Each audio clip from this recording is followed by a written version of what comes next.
Thank you, Moira. And Ann, we're starting to get used to this new set and this space over here. And we've had a lot of good comments, people writing and emailing in and saying they like the new look. So thank you for that.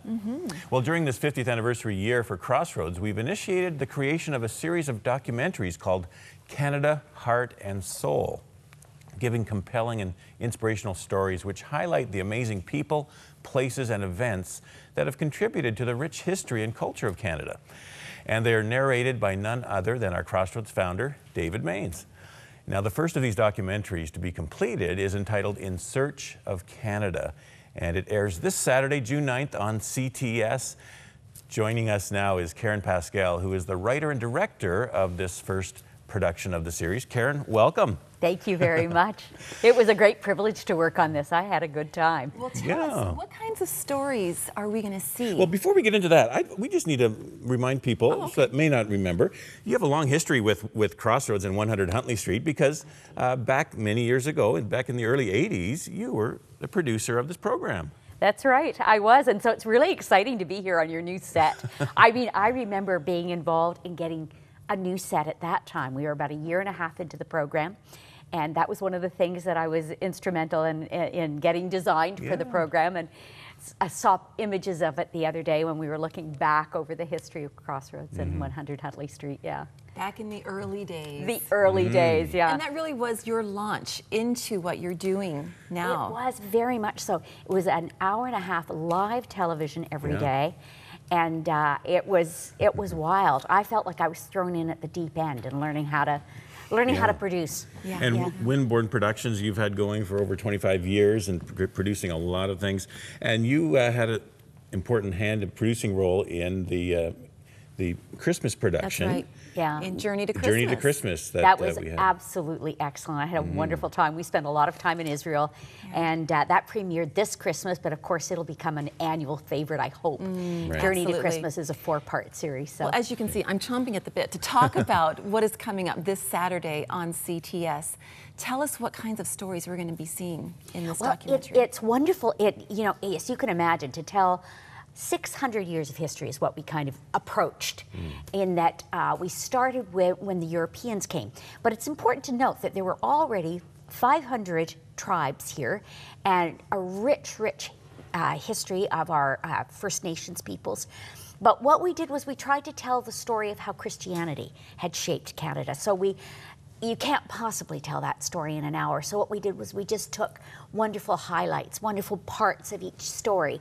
So we start with Brébeuf and Samuel de Champlain, and that first thrust into the interior and the incredible passion that brought them here. And that helps us understand our rich French and Catholic history in this country. And then you have that kind of dominating for 200 years, and then the British take over and dominate, and they bring Protestantism. And one of the, for me, there was so much learning. I mean, I'd left my history in grade school, so there was so much to learn. I had a wonderful time. I met with some fantastic historians. I met with people that really could help me tell the story, and so it's sprinkled with their stories. But one thing that I learned was the profound effect of Methodism.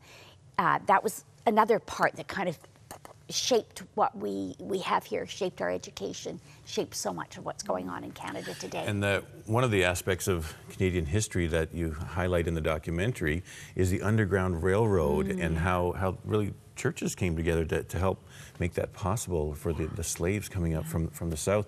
In fact, we have a clip. I think let's go to this clip that shows that portion of the documentary, and then we'll be right back. Have a look.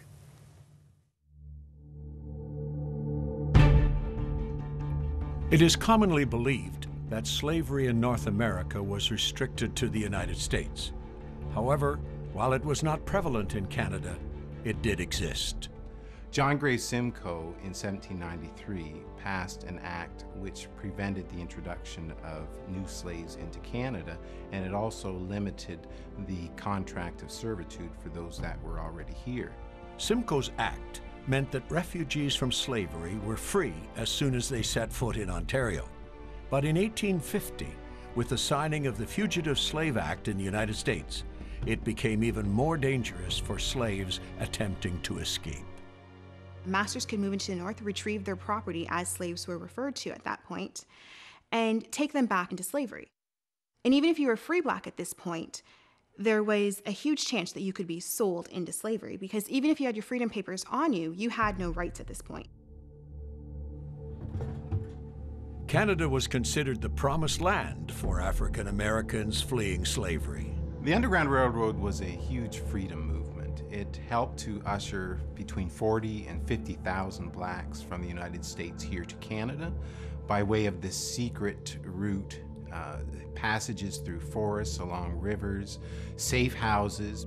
Canada was the North Star in the Underground Railroad for the escaped slaves from the U.S. South.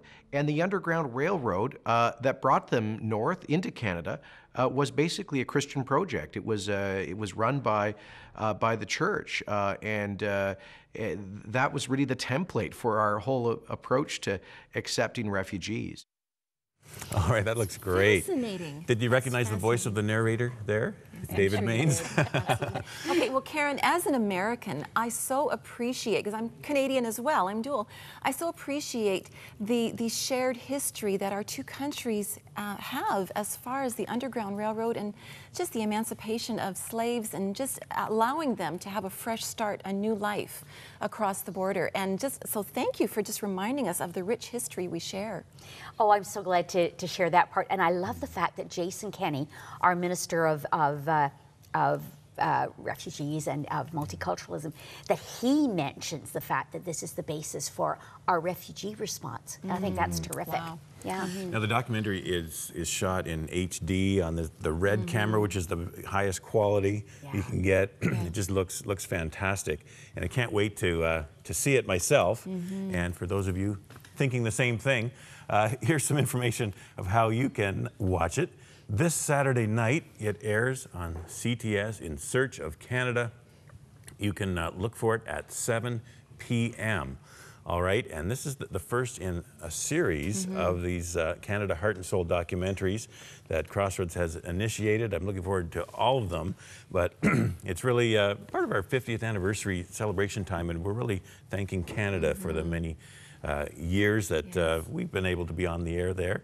And so, Karen, thank you so much for what you're doing. My privilege. I'm excited about it, and I hope people will watch, because it just reveals a whole side of what our history is.